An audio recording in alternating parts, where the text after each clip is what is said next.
a discipline to being open. And one of the ways to do that is to manage with what I call sandbox covenants.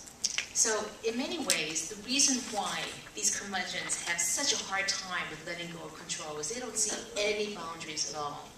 So one of the things to do to help them feel more comfortable with it is to create sandbox. Really clearly define, we are going to go out there and do this, be open that much. Because frankly, that's all our organization can bear at this point. We're really bad at sharing. Let's admit it. This organization is really bad. We have no competency in it. We need to practice internally sharing with each other first. Now we do that, then the plan is then to open it up a little bit more, and a little bit more. Expanding the sandbox, but always, always clearly defining what the walls are and what the rules of engagement inside it are. And what you find is some organizations are extremely open. I look at Microsoft, where their blogging policy, I think, amounts to something like, remember the confidentiality policy and be smart. And other places, like, oh, let's say banking. Lots of regulations. I was talking to Jamie Punchell, one of the people who works at Citibank, and I think he has something like an 85-page manual operating manual of how to engage with social media. And he's had to write all of these policies because basically everything that they do at the bank has to be rewritten with the context of this new relationship that they have.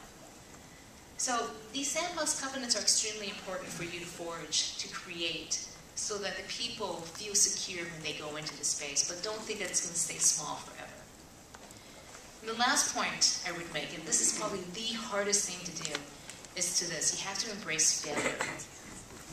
How many of you have been taught how to fail really well? Anybody went to school and was told, this is how you fail? We don't. We tend to focus very much on how to succeed. And a couple hands of people know where I'm going with this.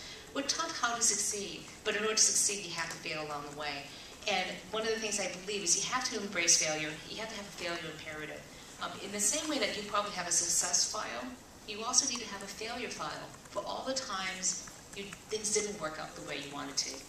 And in many ways, you have to tell your organization, the people who are most fearful of this, that yeah, it's not going to be perfect. I can't remove all the risk. There are things that are going to go wrong, but we need to be ready to learn from those and move on from them.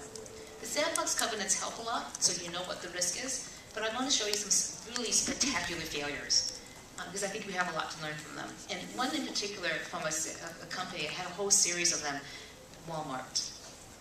Do you guys remember the hub back in 2006? I can't blame you if you didn't know it, because it was up for about 10 weeks, because it was such a disaster. They tried to go up against MySpace, which was the top site at the time, and they were focused on fashion with young people, and they got models to be the first members of it. It didn't rank very high in terms of authenticity. Then they had something that I think many of you know about. It's a blog called Walmarting Across America, and it was about two people staying in an RV, parking in the Walmart lots, and people were like, oh, this is so cool. They really like Walmart a lot. Turns out Walmart was sponsoring the blog. They didn't tell anybody. And at the same time, they started a Facebook page talking again about going back to college and about fashion. And people were looking at the site, and this is in 2007, saying, Walmart and fashion? We don't think about it for that. We think about it for value. This doesn't ring true to us.